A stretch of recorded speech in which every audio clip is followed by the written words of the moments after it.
आज या निमित्ताने या सभागृहाला आश्वस्त करू इच्छितो, कोणतीही शंका मनात ठेवू नका। जी जी आश्वासनं आम्ही दिलेली आहेत, ज्या ज्या योजना आम्ही सुरू केलेल्या आहेत, एकही योजना आम्ही बंद होऊ देणार नाही। ज्या लाडक्या बहिणींनी महायुतीवर प्रेम दाखवलं,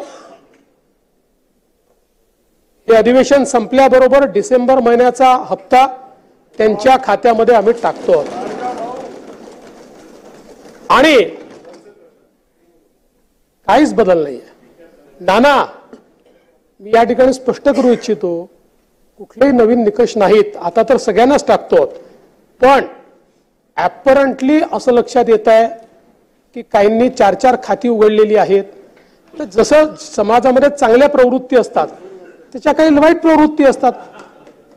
एखादी योजना जर चुकीच्या पद्धतीने कोणी वापरत असेल तर जनतेचा पैसा आहे, तुमची आमची सगळ्यांची जबाबदारी आहे की तो योग्य प्रकारे गेला पाहिजे। आता मागच्या काळात आम्हाला लक्षात आलं, माणसानेच 9 खाती काढली, आता त्याला लाडकी बहीण म्हणायचं कसं? पण लाडका भाऊ बोलू शकत नाही, कारण बहिणींच्या पैशावर डल्ला मारतो तो लाडका भाऊ कसा? त्यामुळे असे जे आहेत,